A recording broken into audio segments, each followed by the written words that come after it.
So, why are the big three so popular? Why does it feel like the big three are constantly always still talked about, even to almost 20 to 20 some years later? Why are they still considered iconic? Why are people so obsessed with Naruto, One Piece, and Bleach so much? I'll give you all the reasons why. Number one, here's something that the big three are really good at. The big three are really good at captivating you with their story and taking stuff from other stories to make their story more iconic. See, the thing when it comes to creating a story is that you're going to be taking from different places. Your story is literally a remix of other stories. So you could take something that somebody else did and make it your own version of it, your own variation, and that's what the big three do. Naruto is highly inspired by Chinese and Japanese mythology kind of mixed together, and it's also inspired by Dragon Ball Z and inspired by Hunter x Hunter a little bit. We see the examples of that in the Hunter exams with the Chunin exams.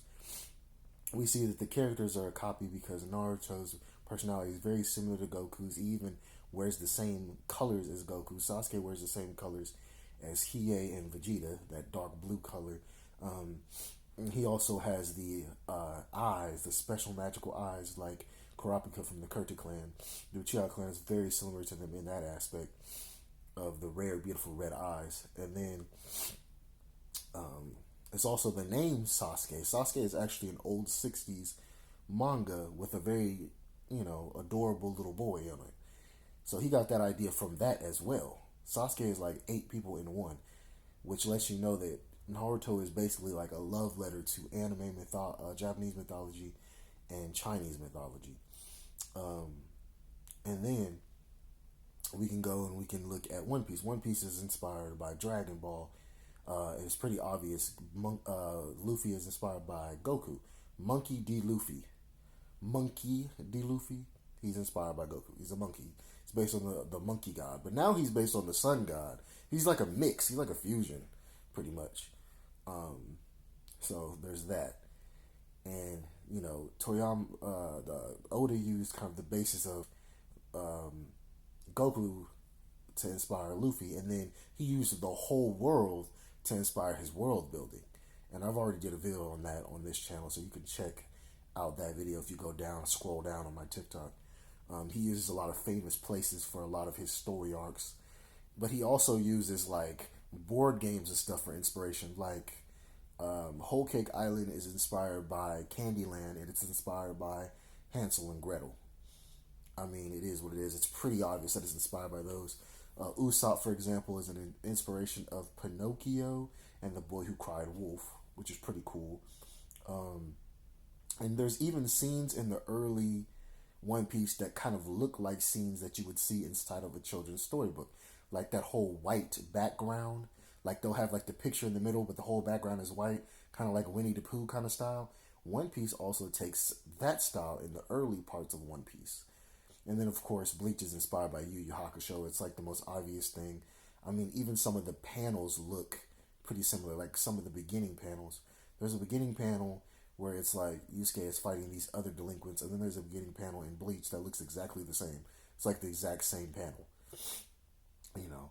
And it lets you know that your sources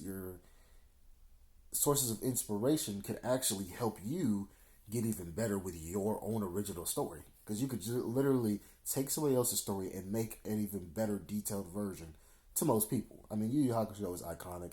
It's one of my favorite anime of all time. So I wouldn't necessarily say Bleach is better because I can't say that because Yu Yu Hakusho is so special to me.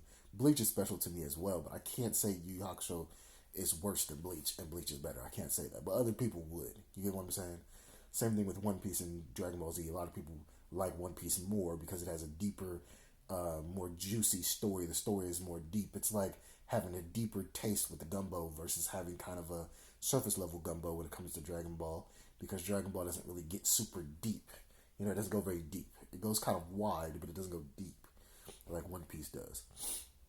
And if you look at these three anime are kind of written like a book. They're written like they could literally be a novel. Like One Piece could rival Lord of the Rings. You know what I'm saying? Naruto could rival Lord of the Rings with the length of how long the story is. All three of these stories are as long as books.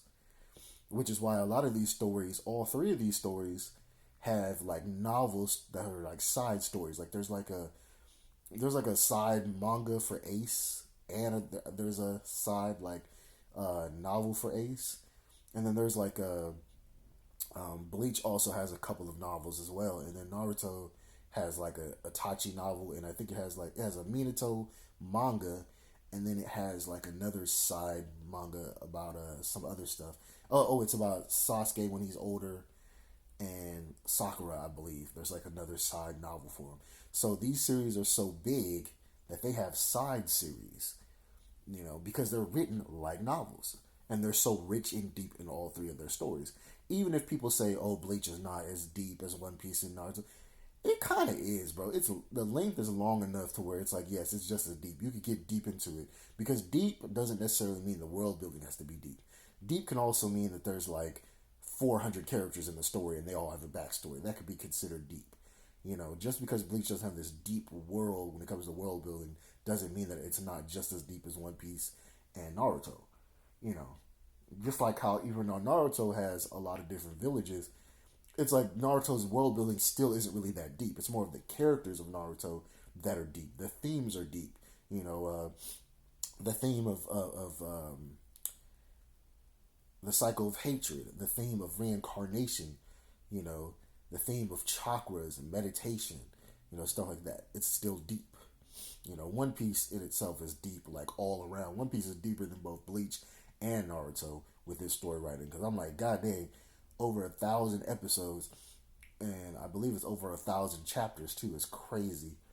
And it's crazy because One Piece's world is super deep and also has deep characters with backstories. Like, nothing is competing with One Piece when it comes to all the backstories. I think there's like 80 backstories, and then it being having this deep world building. And like every place that they go to has its own like religion, has its own social classes. Like it'll have like, lower, it'll have the poor class, then it'll have lower class, then it'll have lower high class, and it has working class, higher low class, and then higher upper class. Like One Piece will literally break that down. Like every single One Piece island almost has all those classes in it, which is like genuinely crazy. It lets you know that Oda has to have some type of script that he's following to be able to do that. Like he probably wrote it down on a piece of paper. Like every island that I go to needs to have their own religion, their own style of how they dress, their own social classes. Like he has to have some type of notes with that on there to be able to remember that and have that for every arc. You know. But yeah, these are the reasons why the big three are never surpassed when it comes to having an amazing story and being enjoyable. Now there are other stories that have gotten just as popular, like JJK, Demon Slayer. So you're gonna get bored of those because they don't really have a deep story to them. None of them do. Demon Slayer story is not super deep in anything, really. I mean, it's deep in the sense of like, wow, that's deep. Like the Tanjiro's parents got killed, and he's always exercising demons and stuff like that. But it's deep in the sense of like you would really want to go and rewatch it again a million times. It doesn't have rewatch value. You don't really want to sit there and research Demon Slayer that much. At least I don't. I don't feel the desire to do it. And this is coming from a guy who loves Demon Slayer. I like Demon Slayer, but Demon Slayer doesn't have that flavor, that taste in the that taste of like I want to rewatch this again like 1,000 times, like I have with Naruto, One Piece, and Bleach. Same thing with JJK. I watched the first season. I was bored. I'm like, there's nothing in this that makes me really want to rewatch it. Same thing with My Hero. Now, Solo Leveling, because I like the fights, but it doesn't really have a deep story to it. But I do like it a lot though. And it's the same thing with what other one am I thinking of? One Punch Man. I like One Punch Man too because I like anime where it has like the ranks. It'll have like S rank, A rank, B rank. I like that. And I like how Solo Leveling is clearly inspired a little bit by One Punch Man when it comes to like the ranks, and it's inspired a little bit by Hunter x Hunter when it comes to them being hunters. I like that. That makes me like it a little bit more because Hunter x Hunter is one of my favorite anime and mangas of all time. But thank y'all for listening. Y'all have a good one.